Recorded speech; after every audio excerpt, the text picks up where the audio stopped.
Bonjour à tous. Alors le propos de cette présentation, c'est de dresser un inventaire des moyens de recueillir les données embarquées sur un voilier, dans un premier temps, et puis dans un deuxième temps, ce sera de voir comment les exploiter. Alors, pour cette partie, donc, on va aborder quelques aspects d'électronique, les réseaux, les communications. L'objectif, c'est un peu de comprendre ce que les notices des catalogues, les différents appareils utilisés. Alors, on fera un petit clin d'œil sur la marine ancienne pour partir sur une base connue, surtout sur les débuts de la plaisance avec l'analogique. En fait, on va passer rapidement sur les équipements dont on disposait jusque dans les années 1990, disons. Ensuite, on va faire un petit aperçu pour ceux qui sont pas familiers avec ces notions sur la transition analogique numérique. Qu'est-ce que le numérique? La conversion analogique numérique, vite fait. Ensuite, on va s'attarder un peu sur la norme générique NMEA 183, qui est celle que l'on utilise depuis qu'on a des instruments connectés, disons. On va voir un peu, ça c'est moins important, les réseaux en étoile en anneau. C'est pour un peu distinguer le cas du CITOC 1 qui est très répandu sur les voiliers parce qu'il a été installé souvent en première monte. Les liaisons dont on nous parle dans les catalogues et sur les sites internet pour qu'ils soient bien faits. Liaison câblée comme RS232, la liaison câblée USB et la liaison radio Wi-Fi surtout, qui se généralise sur les voiliers et les bateaux à moteur, dans la plaisance. Ensuite, on va passer à la norme générique NMEA 2000 qui se voulait la remplaçante de la NMEA 183, mais qui tarde à se généraliser, mais qui prend de l'ampleur depuis le début des années 2000. Puis on dira un mot sur les configurations dites propriétaires qui ne le sont plus. Il y avait des configurations propriétaires qui étaient donc propres à un constructeur qui disparaissent peu à peu avec la norme de NMEA 2000. Voilà. Alors la marine ancienne. Alors vous voyez ici, ça c'est un dispositif astucieux mis au point à la fin du XVIe siècle pour mesurer la vitesse du bateau. C'est un speedomètre de l'époque. Donc c'est le lock à bateau. Le lock à bateau, ça consistait à mettre à l'eau une espèce d'encre flottante en bois, là, vous voyez là, le triangle à gauche, qui était supposé être stationnaire, et à mesurer la vitesse au moyen d'un filin muni de nœuds. Quelqu'un d'astucieux donc est parti de l'équation, la vitesse d'un nœud égale 1000 sur 1 heure, donc égale 1852 mètres sur 3600 secondes. Je divise au T-bas par 120, j'obtiens 15 mètres 43 sur 30 secondes.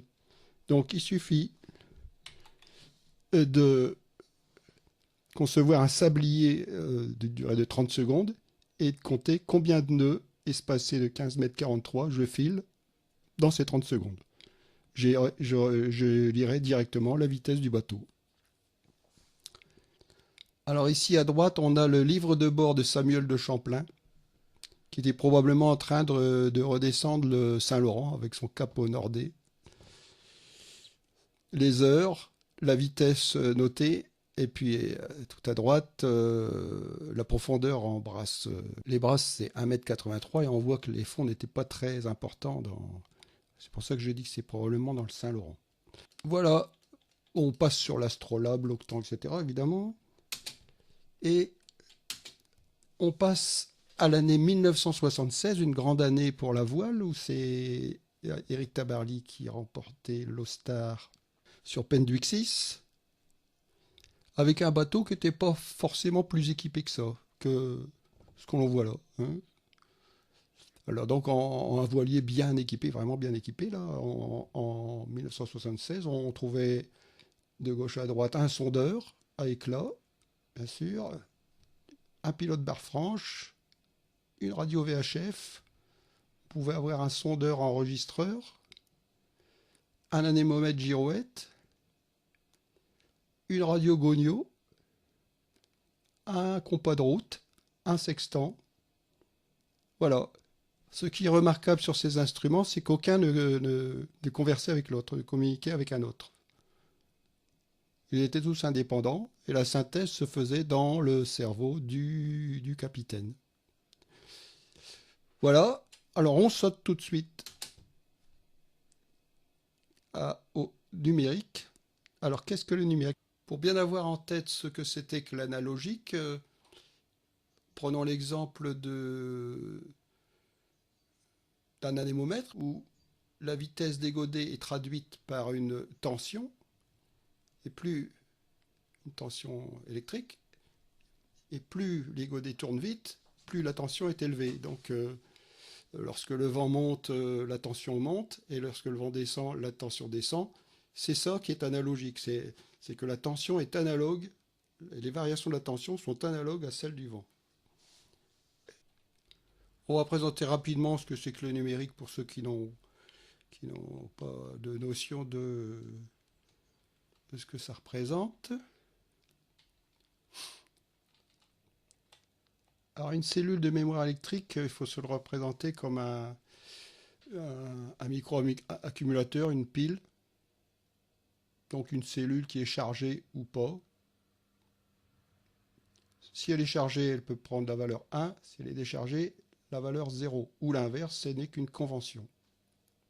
Alors deux cellules côte à côte peuvent représenter donc 4 valeurs.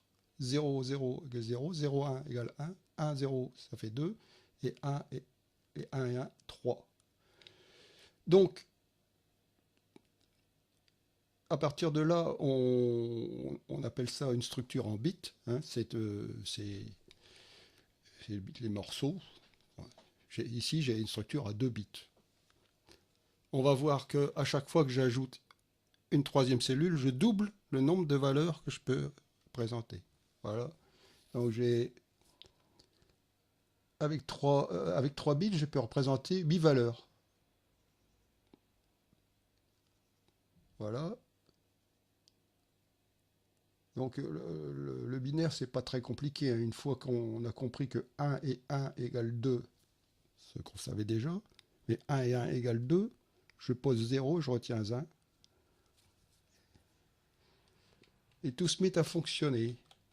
L'unité informatique, c'est l'octet, c'est l'équivalent de 8 cellules côte à côte. Alors, avec 8 cellules côte à côte, on peut compter 256 valeurs, de 0 à 255.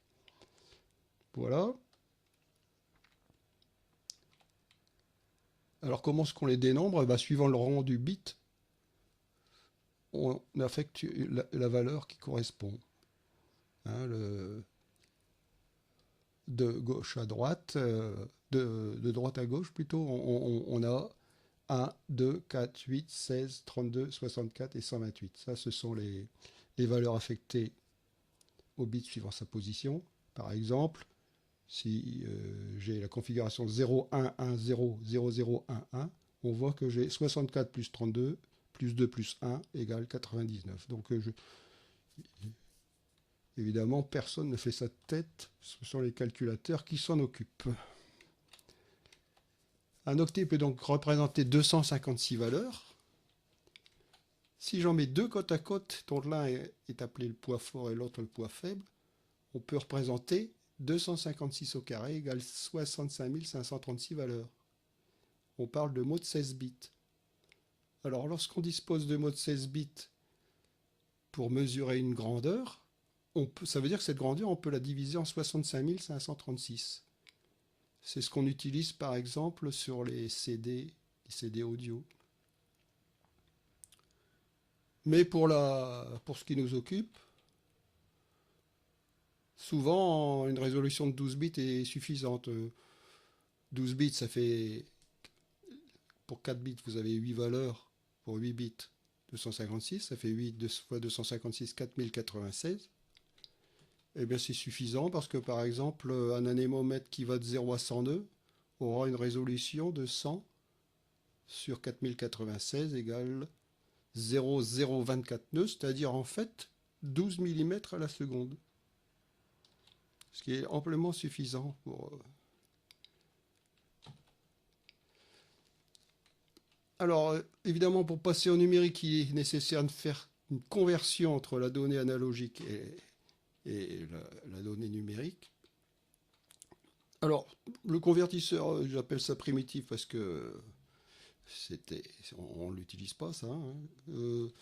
La tension à mesurer, qui figure à gauche, là, par exemple la vitesse du vent, eh bien, elle est comparée à une tension qui est générée et mesurée avec un compteur numérique. Et lorsque les deux tensions à mesurer et la tension générée sont égales, on arrête le compteur. Et donc, on a l'image numérique de la tension analogique. Si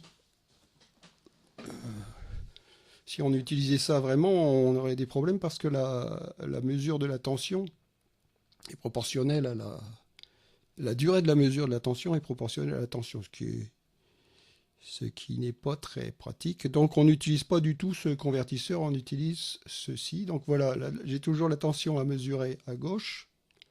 On va faire un agrandissement de la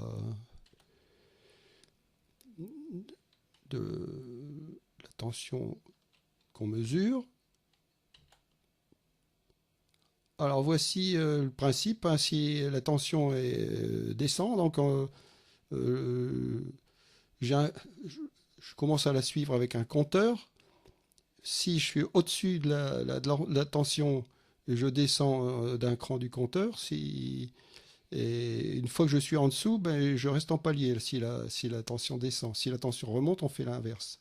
Donc en fait, on poursuit la tension avec un système asservi.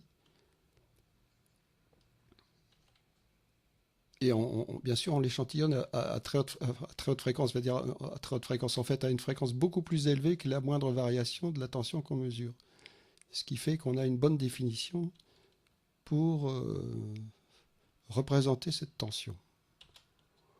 Voilà. Alors maintenant, on va aborder la norme générique NMEA 183. Alors, NMEA, ça veut dire National Marine Electronics Association. Donc, au départ, c'était un consortium de fabricants de l'électronique marine américains. Aujourd'hui, on arrive plutôt à quelque chose d'international.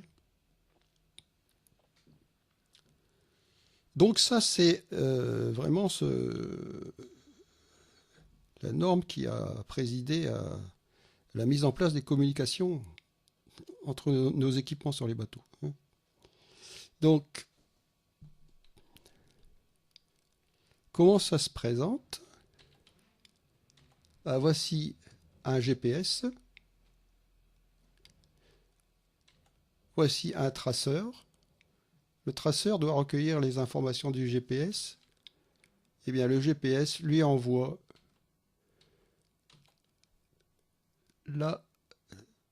les données de position en NMEA 183. Et on va se représenter d'abord un peu comment.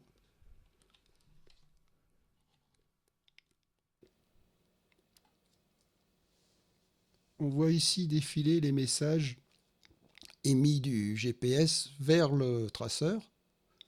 C'est du texte, on va voir que c'est du texte lisible, même on peut le décoder à la simple lecture si on voulait. Et puis on va voir aussi ce que retransmet le traceur au reste des équipements, c'est-à-dire dans ce cas-là, au reste des équipements, c'est-à-dire il transmet la position à la VHF, à la IS, et aussi des informations au pilote avec les waypoints, etc. Voilà. Alors cette liaison, elle s'établit sur 3 fils en général, lorsqu'elle est bidirectionnelle, hein. On a un fil de masse, un fil de transmission, un fil de réception. Ici, comme elle est unidirectionnelle, de l'antenne au traceur, on n'aura que 2 fils, hein. Un fil TX, un fil de masse. Alors il existe des liaisons sur 4 fils, dont l'avantage est de se prémunir contre les parasites. C'est la meilleure manière de les annuler. Donc on a 2 fils pour la transmission et 2 fils pour la réception. Alors, pour les curieux, comment ça marche? C'est très simple en fait. On utilise une transmission différentielle. Alors, si j'utilise pas cette transmission, donc la transmission différentielle c'est à gauche, là, TX plus, TX moins, au milieu j'ai une transmission normale, donc sur une paire de fils, masse, transmission. La masse est réputée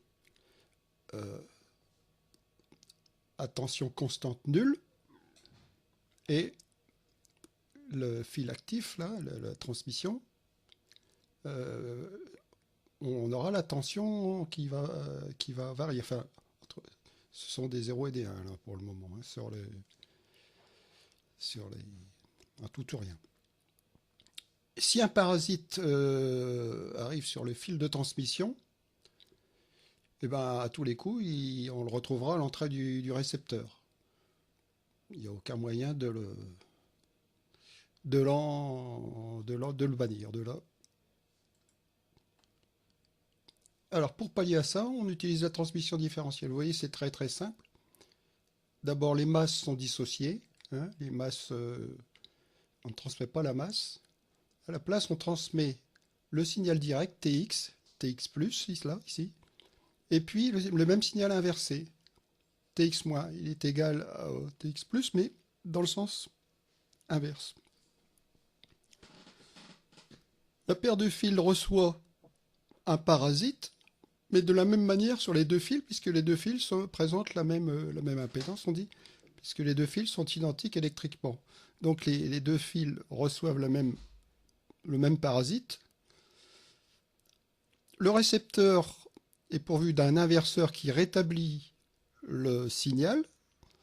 Le TX- redevient TX+, et le parasite est inversé. Les deux passent dans un additionneur, on obtient 2 fois le signal donc, de transmission, et le parasite, lui, est annulé parce qu'on ajoute à lui-même son inverse. Voilà. Ici, on représente le traceur qui réémet les données qu'on a visualisées tout à l'heure, là, vers les équipements comme la VHF et l'AIS. On a aussi évidemment les 2 types de liaisons possibles. Alors comment est-ce qu'on transmet donc une valeur une fois qu'elle a été convertie d'analogique à numérique? Et bien cette valeur est transmise en texte lisible. Le NMO 183, c'est du texte qu'on peut lire et décoder sans machine. C'est très simple. On transmet les caractères 3. Pour transmettre un cap au 312, par exemple, on transmet les caractères 3, 1 et 2. Sur les codes sur un octet. Donc il y a une table de code ASCII, ce qu'on appelle les codes ASCII, ce qui veut dire le codage standard américain pour l'échange d'informations. Alors évidemment, il n'est pas qu'américain, puisque nous, on a rajouté nos accents, etc. Mais dans les 255 possibilités de codage qu'on a, eh bien, on met toute la table des caractères imprimables. Donc, on émet la séquence des caractères 3, 1, 2. On va pas donner le détail du codage, mais il existe donc une valeur par caractère imprimable. Le signal est transmis en série, c'est-à-dire que les bits sont transmis un par un à la vitesse de 4800 bits par seconde,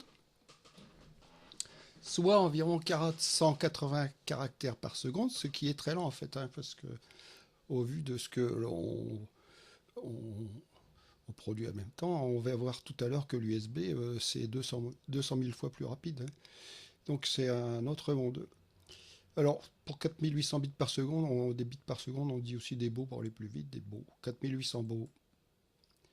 Alors voilà des exemples de code ASCII, hein, le A majuscule, B majuscule, on voit que c'est, par exemple, A majuscule c'est 4 fois 16 plus 1, ça fait 65, 66 pour B, 67 pour C, etc. Donc ce sont des codes bien définis. On a vu dans les phrases tout à l'heure la transmise du GPS au traceur, on a vu les premières phrases, les voilà, elles sont reproduites. On voit comment se présente une phrase NMEA. Ça, c'est le protocole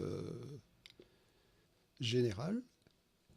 Le début de la phrase est identifié par le caractère $, et la fin des données est identifiée par le caractère astérisque. Les deux derniers caractères sont un code de vérification. C'est un code qui est calculé sur le message à l'émission et il est recalculé à la réception. Il doit être identique, sinon la phrase est rejetée comme contenant des erreurs de transmission. Après le caractère $ qui signale l'entête du message, suivent 5 caractères qui constituent l'identifiant du message. Alors, ces 5 caractères se décomposent comme suit. Les deux premiers sont l'identifiant de l'appareil qui transmet le message et les deux suivants sont l'identifiant du message, proprement dit, lié à l'appareil. Ici, on voit que l'appareil est codé GP, c'est-à-dire pour le GP, que c'est le GPS, et les messages, les identifiants de messages sont GSA et GSV, qui sont des messages satellites sans intérêt direct pour la navigation.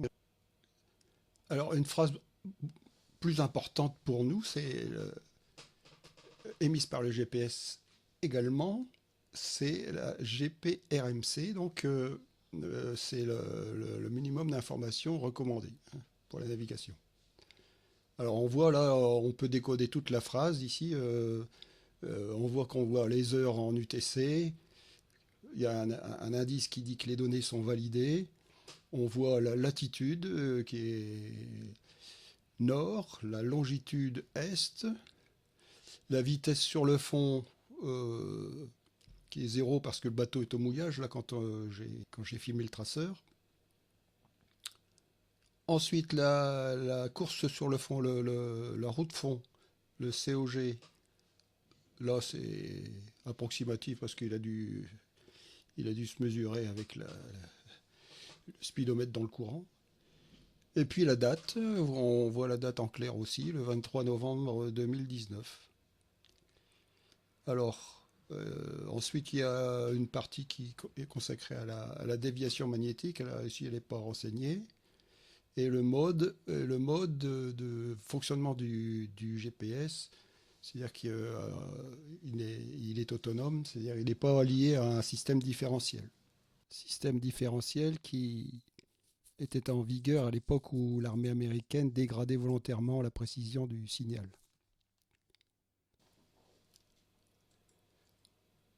Deuxième appareil, ici en fait, quand le traceur réémet les informations, le traceur il est identifié comme appareil, l'identifiant c'est EC, c'est Electronic Cartography, donc c'est le traceur. Le message ici par exemple c'est BWR, c'est relevé distance au waypoint en loxodromie. Alors, voilà, la loxodromie, on va passer là-dessus, c'est la mesure d'une distance sans tenir compte de la rotondité de la Terre. En fait, ici, j'ai fait un essai avec un waypoint à Cork, en Irlande.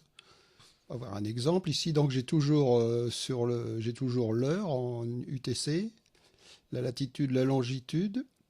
du waypoint. Hein. Ensuite, le relevé du waypoint. Le relevé donc réel. Le relevé magnétique. On ajoute la déclinaison. La distance du waypoint à partir de l'emplacement actuel du bateau. Et puis le nom du waypoint. Hein. Voilà. Alors GLL, c'est la position géographique du bateau, avec sa latitude et la longitude en clair aussi. ZDA, c'est l'heure et la date en clair aussi. RMC, c'est la reprise du message qu'on a vu tout à l'heure, transmis de l'antenne GPS au traceur. Et VTG, c'est la route fond et le cap sur le fond, qui sont à zéro ici, le bateau étant à l'arrêt. Des messages aussi importants, par exemple, ici du sondeur. Alors ici, le premier message, donc on voit l'appareil SD, c'est le sondeur. Le message DPT, c'est le depth, c'est la profondeur sous le capteur. Parce que le capteur, il est toujours plus bas que la surface et plus haut que la quille, évidemment. À moins de l'avoir mis tout en bas de la quille. La profondeur sous le capteur, ici, est de 9,50 m. Et l'offset, c'est-à-dire la distance entre la surface de l'eau et le capteur est de 30 cm, ce qui fait que la profondeur réelle, en fait, c'est la somme des deux valeurs. On voit que le signal DPT, lui, ne donne aucune unité, il ne donne rien, il est par défaut en mètres et c'est général.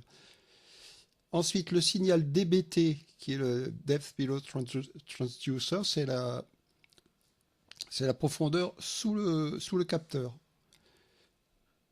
Alors, ici, les trois autres données sont toujours le même format, c'est-à-dire on a la profondeur en pied, la profondeur en mètres et la profondeur en brasse. Les fathoms en anglais. La brasse qu'on a vue tout à l'heure avec Samuel de Champlain de 1,83 m. Donc, on voit ici les différentes manières de mesurer la profondeur. Donc, on a la profondeur sous le capteur, la profondeur sous la quille et la profondeur sous la surface. Hein, on retrouve nos 9,80 m sous la surface, 7,60 m sous la quille et 9,50 m sous le capteur. Voilà. Encore un message important. L'appareil ici, c'est un instrument météo. Ici, c'est la girouette anémomètre qui émet le message de des vitesses du vent et direction, MWV. La première donnée, c'est l'angle. R, c'est relatif à la proue. Donc, c'est l'angle par rapport... C'est le vent apparent, de toute façon. Donc, c'est l'angle par rapport à l'axe du bateau, à la proue. Et ensuite, on a la vitesse en E. Et les données sont validées. Alors, l'AIS lui présente un cas particulier de transmission par NMEA 183.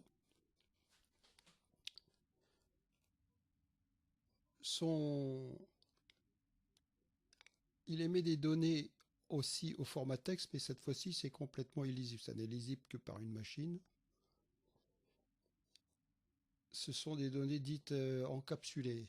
Et pour distinguer le traitement à effectuer sur la phrase, son en-tête n'est pas le caractère $, mais le caractère point d'exclamation. Ensuite, on retrouve nos 5 caractères d'identification. L'AI pour l'AIS en station mobile. Hein. Et puis VDO ou VDM, là je ne sais même pas ce que ça veut dire, mais ça identifie deux types de messages émis par l'AIS. Hein. La transmission se fait aussi en 4800 baumes, mais certains modèles transmettent en 38 400 baux, c'est-à-dire 8 fois plus vite. Voilà. Alors, ce qui est codé dans les messages AIS, évidemment, c'est la position des différents navires détectés, puis et la retransmission des données que reçoit le récepteur. Voilà. Alors les réseaux maintenant, on va regarder un petit peu à quoi ça correspond. Bon, en étoile, et on va aussi trouver les réseaux en anneaux. Alors un réseau en étoile, c'est simple, hein, là j'ai mis un traceur, mais ça peut être une centrale ou ça peut être n'importe quoi. C'est un concentrateur de données de toute façon, et où toutes les liaisons convergent, hein, ça dit bien ce que ça veut dire, c'est une étoile avec des branches distinctes. Un autre exemple de réseau en étoile, là c'est au milieu vous aurez un multiplexeur dont on parlera tout à l'heure. Un multiplexeur qui lui rassemble toutes les données des émetteurs, comme ici un traceur, l'anémomètre, le sondeur, le speedomètre, pour les envoyer à des récepteurs qui sont un répétiteur externe, un pilote ou un PC qui trace la navigation. Alors, réseau en anneau, lui, c'est différent. Il est constitué d'une série d'instruments qui sont câblés en série. Alors, on fait une boucle. On peut reboucler le système. On va voir après comment. On peut reboucler le système. Alors ici, c'est un exemple qui est donné par la documentation Raymarine. C'est un exemple de réseau CITOC première génération. C'est une configuration qu'on trouve très fréquemment, hein, sur les bateaux. Peut-être pas avec autant d'instruments parce que là, il pousse un peu le bouchon assez loin, avec 16 instruments en série. Je ne sais pas ce que ça peut représenter. J'ai mis un pilote, un anémomètre girouette, ça pilote anémomètre girouette, amplificateur de presse, sondeur, speedomètre, thermomètre, trucmètre, ni Dieu ni maître, je sais pas quoi mettre, etc. Hein. Donc on peut reboucler tous ces instruments. Ici, l'exemple est donné. Quand on en met un certain nombre, il faut doubler l'alimentation, c'est-à-dire l'alimentation part aux deux branches. Ici, on voit en gros plan la liaison d'un instrument, un instrument qui est le Tridata de chez Raymarine. On voit la connexion de la sonde, la connexion du speedomètre, et puis en haut, les câbles d'arrivée et de départ du réseau CITOC. On va voir comment ça fonctionne. Alors les instruments sont câblés en guirlande, c'est ce que j'appelle une guirlande aussi en anneau, quand ils ne sont pas bouclés, sont en série en guirlande, et reliés par une liaison à 3 fils. Ça, c'est toujours une liaison à 3 fils. Alors il y a un 0 volt, il y a le plus 12 volts, c'est l'alimentation du réseau et des instruments. Les instruments sont alimentés par ce fil. Et puis un fil qui assure la transmission, mais dans les deux sens, bidirectionnel. Donc en fait, on appelle ça un bus. On se connecte à un bus, les instruments se connectent à un bus. Et les instruments émettent leur message lorsqu'aucun signal n'est présent sur la ligne. Il y a un procédé anti-collision, c'est-à-dire qu'en fait, chaque instrument écoute la ligne pour savoir si elle est libre. Si elle est libre, il peut émettre son message s'il en a un. Mais si deux instruments émettent simultanément, comme ils écoutent leur message, ils détectent la distorsion entre l'émission et leur réception. Et les deux instruments qui ont détecté que leur message était brouillé interrompent alors leur émission.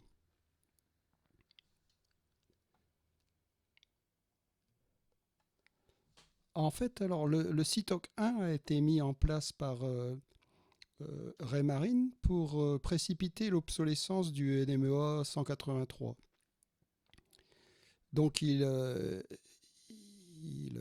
affiche quelques particularités. Par exemple, sa transmission s'effectue par pseudo-octets, c'est-à-dire en fait des octets sur 9 bits et qui sont émis à 4800 bits secondes, c'est-à-dire en fait comme le NMEA 183, mais on va voir que c'est très différent.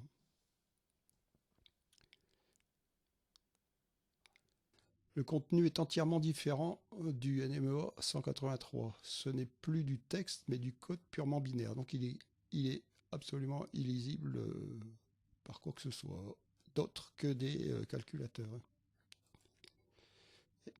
Exemple, voilà un exemple.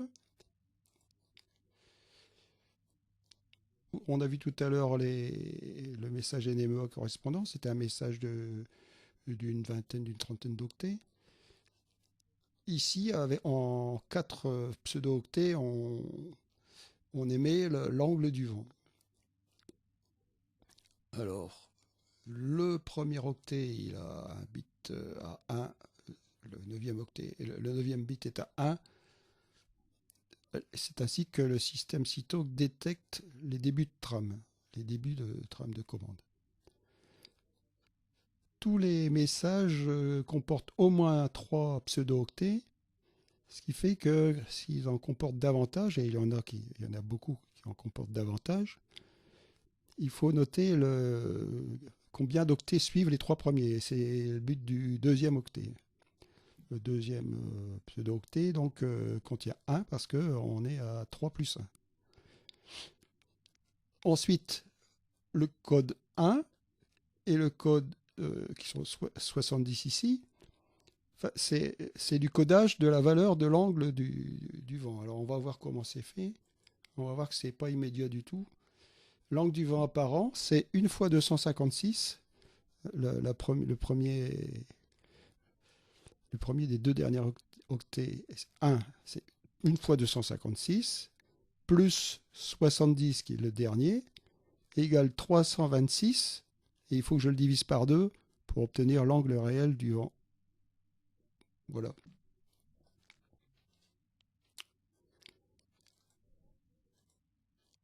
Bon, l'intérêt du CITOC 1, il est double. Les données sont plus compactes que celles du NMEA 183. On transmet à la même vitesse, mais on transmet 5-6 fois moins de 5-6 fois moins de données en fait. Et elles sont exploitables plus directement pour les calculs parce que ce n'est pas du texte. On n'a pas besoin de retranscrire en texte. Enfin, on gagne un peu. On gagne sur tous les plans. On gagne en câblage, on gagne en temps de transmission et aussi en calcul, bien que maintenant les calculs se font très très très vite.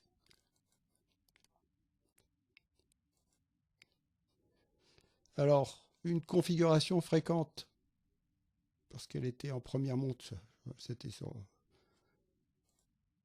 une diasong. On voit là, ici, un système un peu panaché. On a un début de réseau en étoile avec le traceur,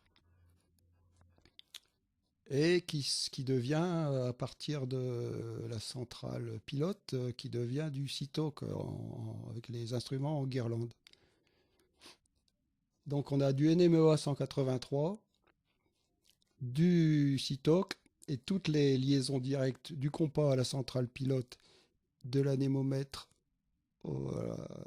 gyroètre à son contrôleur et du speedo lock sont en analogique, c'est des liaisons analogiques. Donc on transmet une tension qui représente la...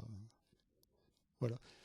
Alors on voit qu'ici la centrale pilote, elle fait la conversion du NMEA en CITOC. Parce que par exemple, ici on voit que le compas ne donne pas du tout d'informations au traceur. Donc le traceur ignore le cap du bateau. Le heading est uniquement utilisé par le pilote sur son contrôleur.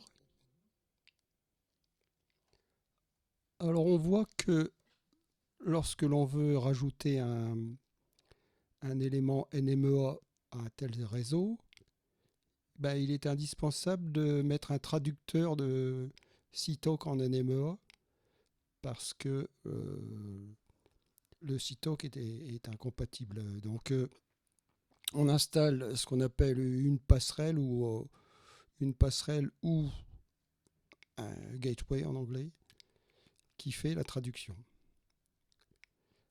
Alors ici, on a une configuration qui se voudrait optimiser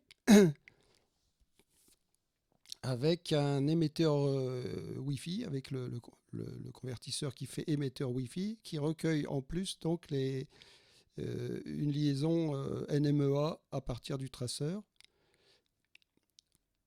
Combiné donc avec le CTOC, on a l'ensemble des données du bateau qui peuvent être transmis à SimSail par liaison Wi-Fi, par exemple, ou câblé aussi.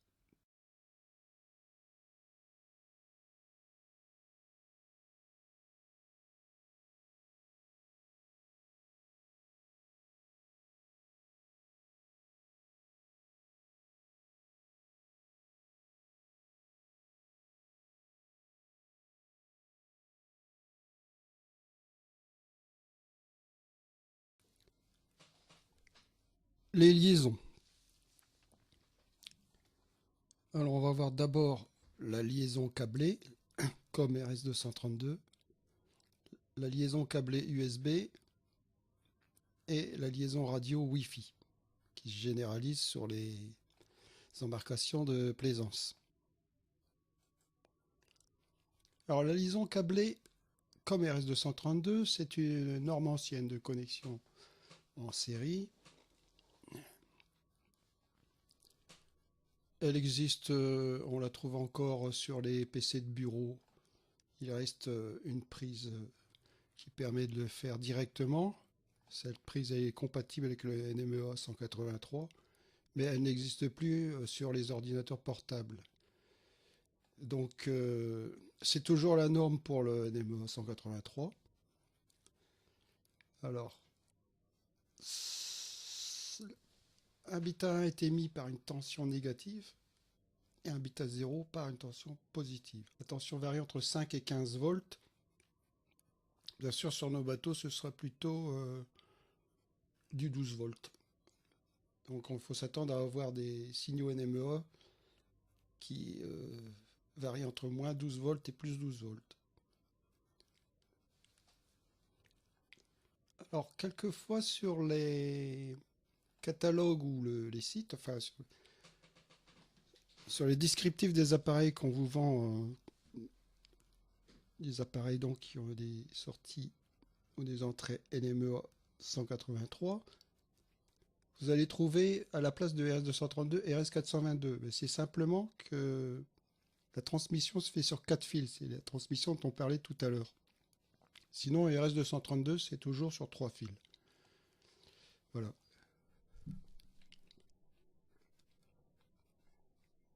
La liaison USB, donc c'est la liaison du bus série universelle. Elle a pour caractéristique d'être très rapide par rapport aux transmissions embarquées actuelles. Donc le rapport, comme on disait, c'est même pour l'USB 2.0, c'est 200 000 fois plus... Ça va jusqu'à 200 000 fois plus rapide que le NMEA 183. C'est une liaison qui est antiparasitée. Elle est utilisée par les portables. Elle exige donc un convertisseur parce qu'elle n'est pas compatible avec le RS232. Et donc, si vous l'achetez dans un magasin d'accastillage, vous allez payer votre convertisseur un peu plus cher, 50 € celui-là,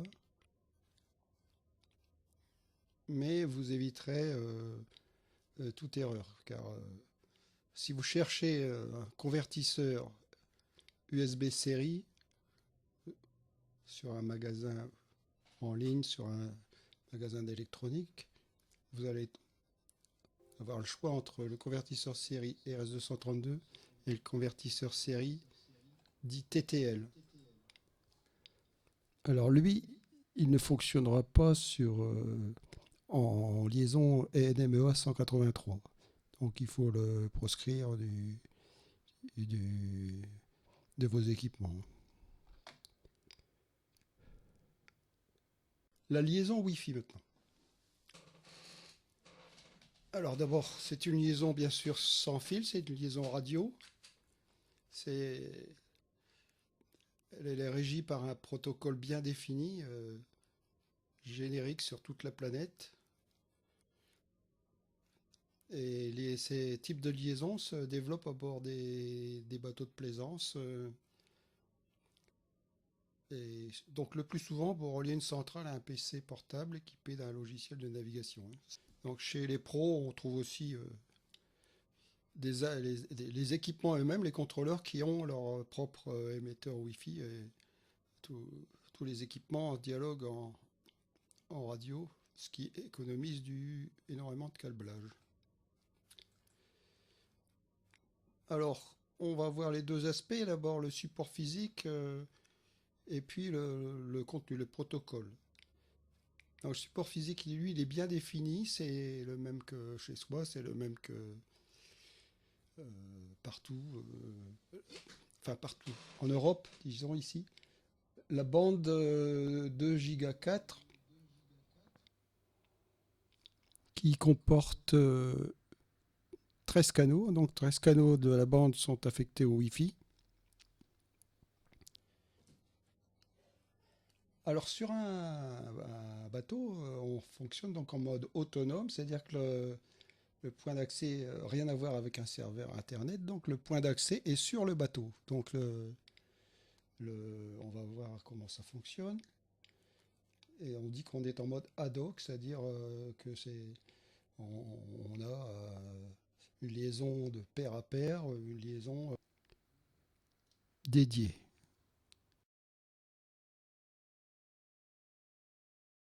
Alors les protocoles sont identiques au réseau câblé, c'est-à-dire au réseau d'entreprise que tout le monde connaît, les réseaux par câble, et identiques exactement aussi aux liaisons Internet.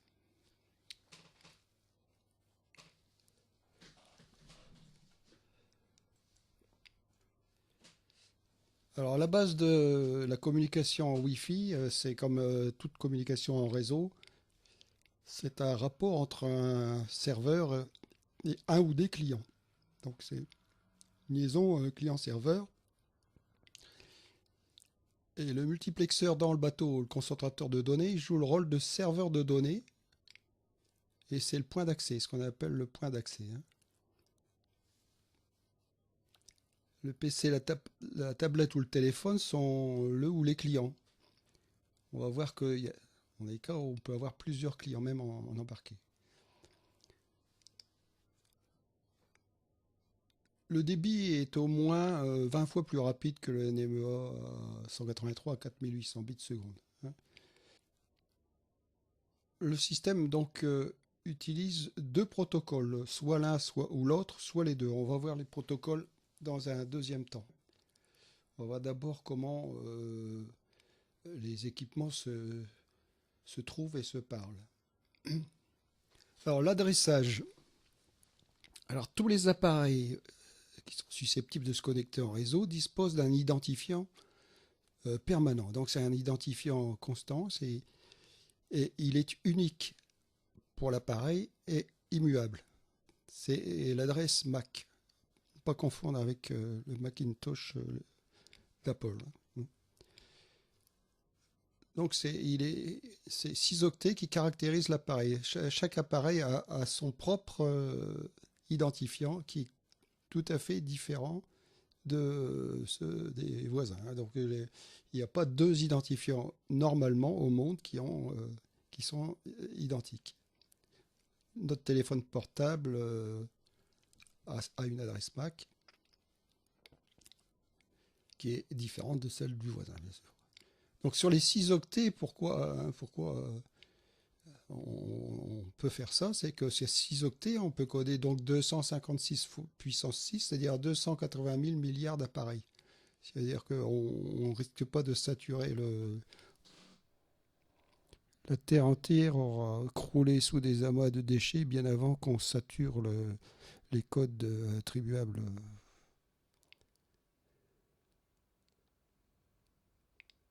Bon, pour établir une liaison, le point d'accès dispose d'une adresse réseau. Alors, le point d'accès dispose d'une adresse réseau IP.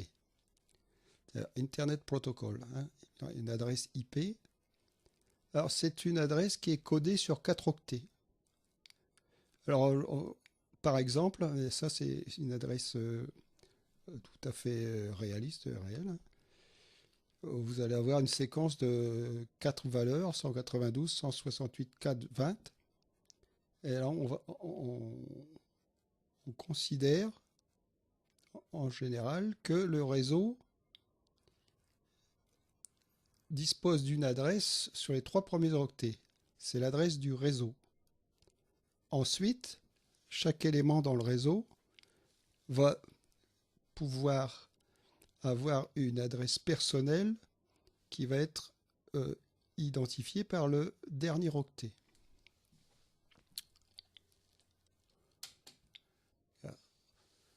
Donc, dans un premier temps, le point d'accès attribue au client qui désire se connecter une adresse IP compatible, c'est-à-dire qui appartient au même réseau, l'adresse du réseau.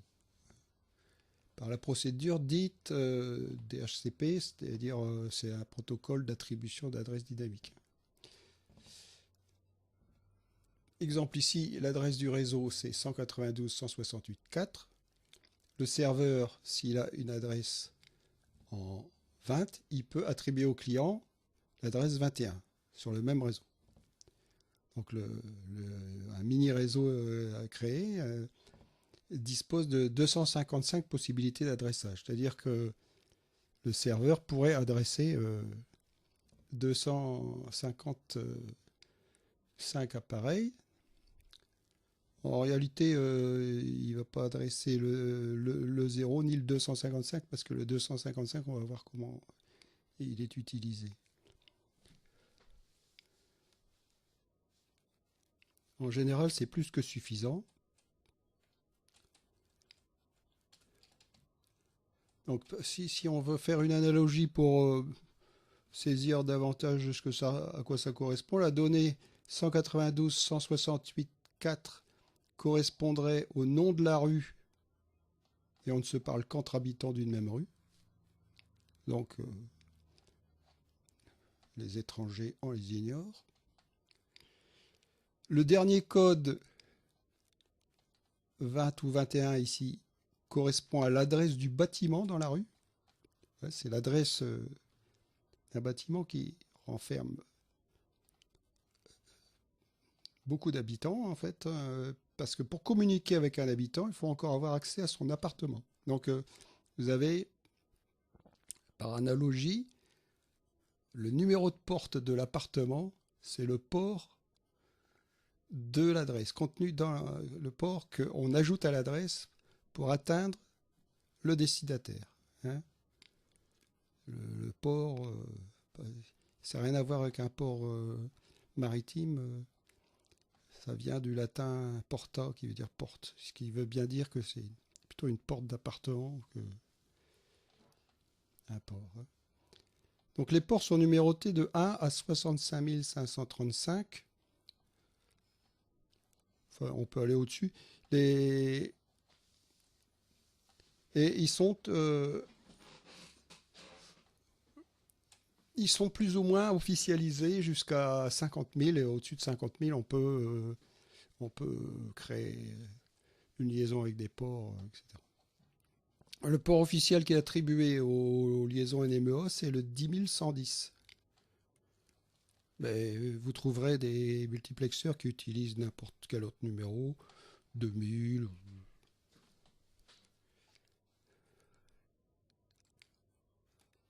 Alors la connexion multiplexeur, c'est ce qu'on fait dans un premier temps donc. Et ben c'est comme on se connecte dans le bateau, comme vous vous connectez chez vous à votre réseau Wi-Fi. On entre le nom le nom du réseau qui d'abord apparaît lorsqu'on active le Wi-Fi sur le récepteur. Le nom du réseau, c'est ce qu'on appelle le SSID dans les documentations. Vous verrez, le SSID, c'est l'identifiant du poste de service, quoi, en fait. L'identifiant du poste de service. Livebox, Freebox, etc. Ça, c'est les noms de réseau. Ils sont suivis d'un code à 4 chiffres. Et on se connecte en entrant le mot de passe donné dans la documentation de la machine. Alors, quelquefois, on a des réseaux ouverts, mais en général, ils sont verrouillés par un mot de passe pour ne pas admettre d'intrusion. Alors l'exemple ci-dessous, le nom du réseau qui apparaît est Miniplex avec le numéro de série qui suit. Ce Miniplex, il est pris comme exemple car il est en vente sur tous les grands distributeurs, Acacia Diffusion, Uship, Big Ship. Alors, donc on rentre, la documentation nous montre le mode de connexion, donc le nom, le mot de passe. Il y a une clé de sécurité qui correspond d'ailleurs au mot de passe, hein, la WPA2. L'adresse IP à laquelle on va devoir s'adresser pour avoir les données, c'est l'adresse du serveur, le port, et on sait que on est en DHCP, c'est-à-dire qu'en fait, l'adresse de votre PC, l'adresse que va recevoir votre PC, elle va dépendre de l'adresse du serveur. Et ça se passe automatiquement, vous n'avez rien à faire. Normalement, vous allumez votre PC, évidemment, le point d'accès, le multiplexeur est en service dans le bateau, vous allumez votre PC et vous vous connectez dessus. À partir du moment où il se connecte, le mécanisme de DHCP est en place et vous allez obtenir une adresse réseau qui est compatible avec celle-ci. Donc vous allez obtenir le plus probablement 10.0.0.2. Voilà, si vous êtes le seul à vous connecter dessus. Alors les protocoles, on va les voir plus tard, ça. Les protocoles, c'est les deux protocoles utilisés sur Internet, sur les réseaux, etc. TCP/IP et UDP. Alors, le protocole TCP/IP, c'est le plus répandu, c'est celui que vous utilisez quand vous naviguez sur Internet et vous cliquez avec la souris sur des liens. Donc, à sa caractéristique à lui, c'est d'établir une connexion entre un serveur et un client unique. Il ne peut s'adresser qu'à un seul appareil, un client unique. En contrepartie, toutes les transmissions sont vérifiées, c'est-à-dire que on est très protocolaire, disons là. Toutes les transmissions sont vérifiées, c'est-à-dire que lorsqu'un message est envoyé,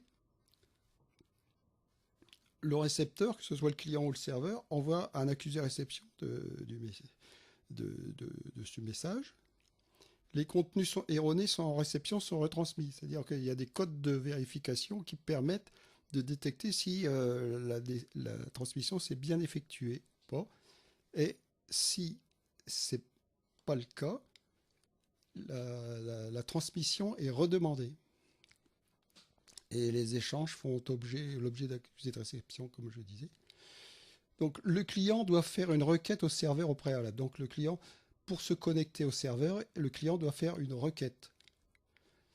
C'est à partir du moment où il a fait une requête, c'est pas parce que il a reçu une adresse que on sait, parce que le client lui-même va avoir un port. Et ce port, le serveur ne le connaît pas. Pour que le serveur connaisse le port auquel il doit s'adresser en retour, il faut que le client lui fasse une requête. Et dedans, dans sa requête, il y aura son adresse IP qu'il a reçue en DHCP et le port sur lequel il est prêt à discuter. Voilà.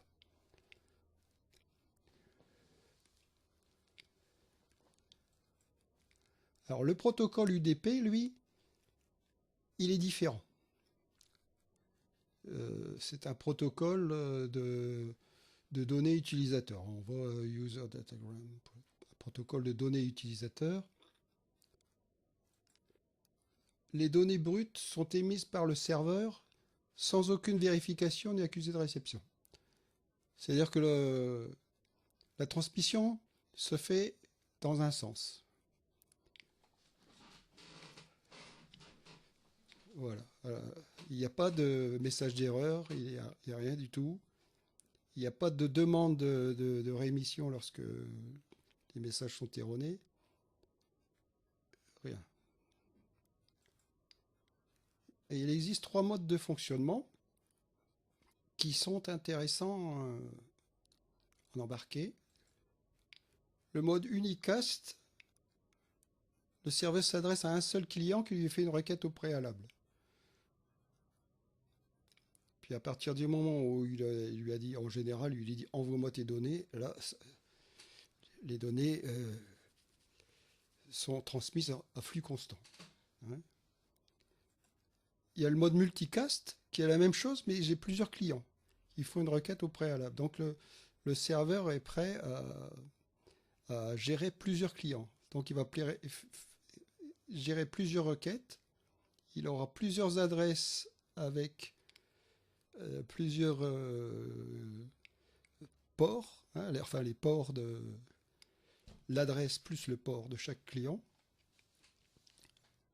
On voit là que c'est lui, par le procédé du DHCP, qui aura donné les adresses. Par exemple, ici, on aura 10.0.0.2, 10.0.0.3, etc. Hein. Vous pouvez brancher un PC portable, une tablette, un téléphone, des répéteurs, etc. Et on a le mode broadcast. Alors ici, le serveur diffuse sur une adresse, diffuse comme une émission de radio. Il n'a pas besoin de même savoir que quelqu'un l'écoute. Donc il envoie sur une adresse générale. Il dit, mon réseau, c'est le 192.168.4. Si j'envoie sur l'adresse 255, parce que l'adresse 255, c'est l'adresse générale. Donc le message est reçu par tous les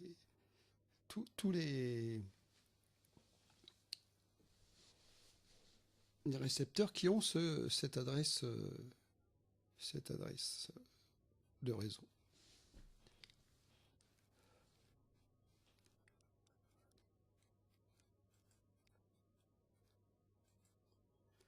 Alors, les avantages, le protocole UDP, il permet une transmission en théorie plus fluide, mais en général, les transmissions sont assez...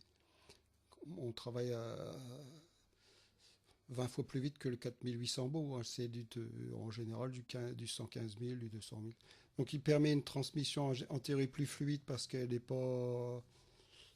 Il n'y a pas de message de retour ni de correctif.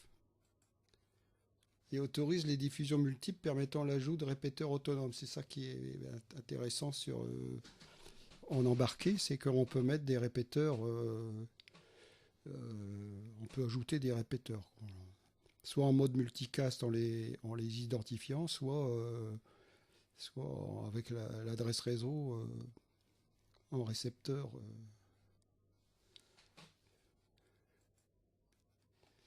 Et il est particulièrement adapté à la transmission de phrases NMEA, parce que celles-ci contiennent déjà un code de vérification. Donc le codage, il est redondant. En fait, le codage du protocole TCP/IP est redondant. Enfin, hein, c'est une double vérification. Et les informations NMEA sont rafraîchies environ toutes les secondes, ce qui fait que si on a une erreur de transmission, si on demande à renvoyer, on a des informations qui peuvent être obsolètes, c'est parce que en fait l'information sera rafraîchie. Donc on trouve le protocole UDP est très très répandu. Pour attraper le bond technologique qui avait été réalisé par Raymarine avec le CITOC première génération, le consortium NMEA a sorti la nouvelle norme générique NMEA 2000, qui reprend la même philosophie, mais de manière plus performante encore que le CITOC 1. Donc c'est une structure en anneaux qui est destinée à remplacer à terme le NMEA 183, qui semble encore avoir de beaux jours devant lui. Donc on voit que on appelle ça une structure en anneaux, mais c'est en fait tous les équipements sont en série, sont reliés par des T là, sur un même bus qui fournit également l'alimentation.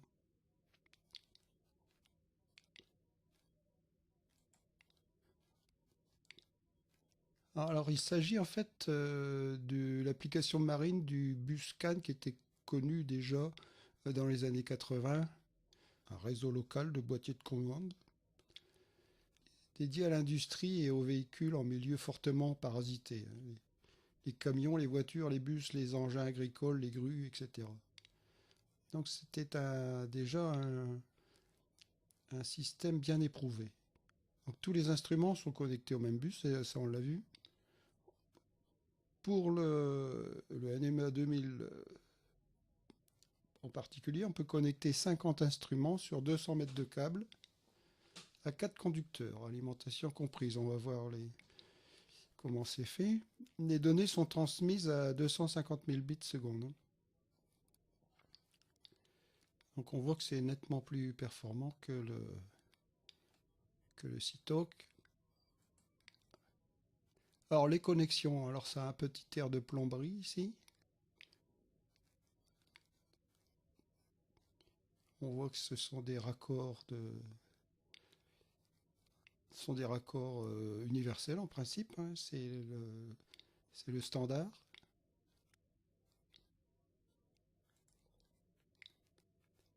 Alors les connexions se présentent comme ceci. On a 4 conducteurs plus un blindage. Les net L, net H, ça ce sont les signaux qui sont transmis en différentiel, comme on a vu tout à l'heure. Et les net C et net S, c'est l'alimentation. À bord d'un bateau de plaisance, on trouvera plutôt le modèle de gauche qui est plus léger et qui passe mieux quand il faut le passer à travers les cloisons.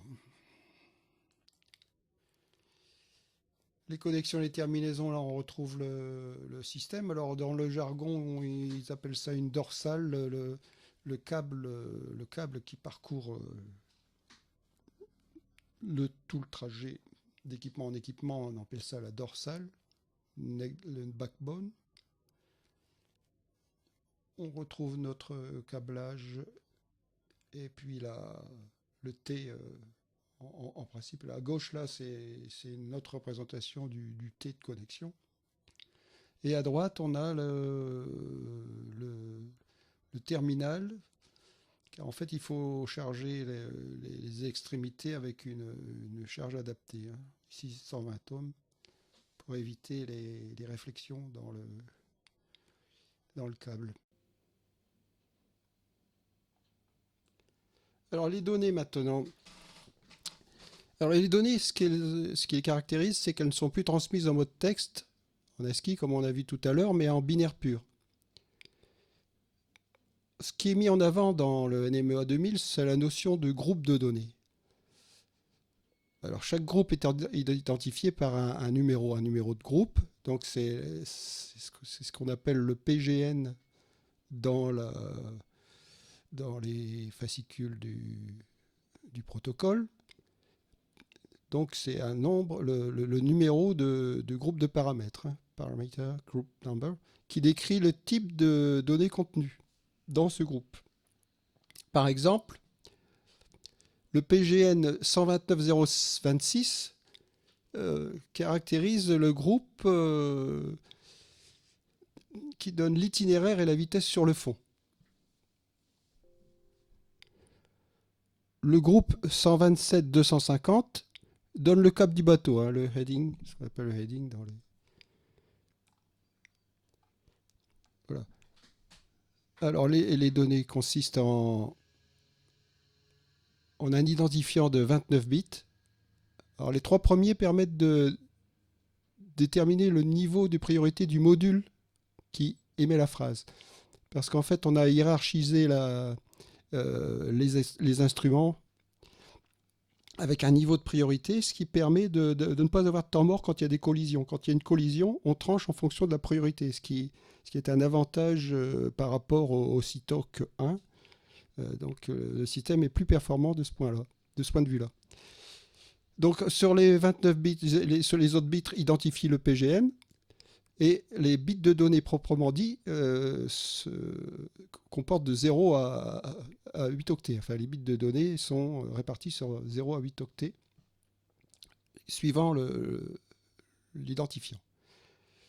Alors, les codes de vérification et de cadrage sont ajoutés à ce message. Et on en a un aperçu sur l'image. Tout en bas, on a la traduction en NMEA 183 en clair. On a la traduction du NMEA 2000 qui apparaît au-dessus et dont on voit qu'il est illisible autrement que par une machine, contrairement au code lisible qu'on peut décoder facilement à la lecture. Hein.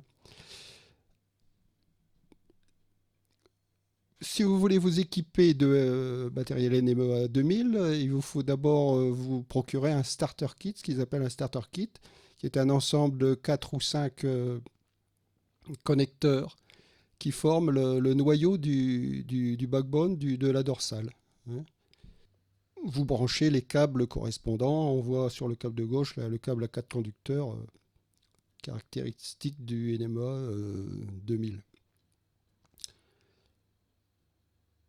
Maintenant, un petit mot sur les configurations qui étaient dites propriétaires au départ. Donc, c'est le temps est révolu où les fabricants produisaient eux-mêmes leur propre matériel de connexion et de protocole. Hein. Donc, ces configurations ont pratiquement disparu du marché. Par exemple, Raymarine, qui avait lancé le CITOC 1, qui était son produit, a adopté le NMEA 2000 pour développer le CITOC NG qui est complètement compatible avec le NMEA 2000, moyennant des adaptateurs pour le câblage. Simrad a fait de même avec son réseau Simnet. Son réseau est maintenant compatible NMEA 2000 avec ses adaptateurs. Et tous les autres produits des grandes marques comme Brooks et Gatehouse, Garmin, Lawrence, tout ça, sont passés en NMEA 2000. L'avantage de la marque étant de sortir des instruments compatibles NMEA 2000 avec des particularités propres à la marque pour se démarquer du concurrent. Voilà. On voit ici ce que propose Raymarine. Un système basé sur la NMEA 2000 qu'on appelle CITOC NG chez Raymarine. Donc on reconnaît là le connecteur à 5 voies au milieu qui forme la base de l'ossature, donc ce qu'ils appellent la colonne vertébrale, le backbone du système NMEA 2000. Alors sont connectés dessus des connecteurs en T. Et puis sur le connecteur 5 5 voies. On a ce qu'ils appellent des spur cables, c'est des embranchements, des câbles d'embranchement. Ça fait partie du jargon des spécialistes réseau, ça. Et on voit qu'on connecte sur ces câbles d'embranchement les différents éléments comme l'anémomètre, le GPS et les afficheurs de l'anémomètre girouette. On peut à loisir brancher sur moyennant des adaptateurs Cytoken GNM 2000, un afficheur multifonction de marque Lawrence ou peu importe, ça, c'est compatible, c'est devenu compatible. Voilà, on en a terminé pour cette première partie.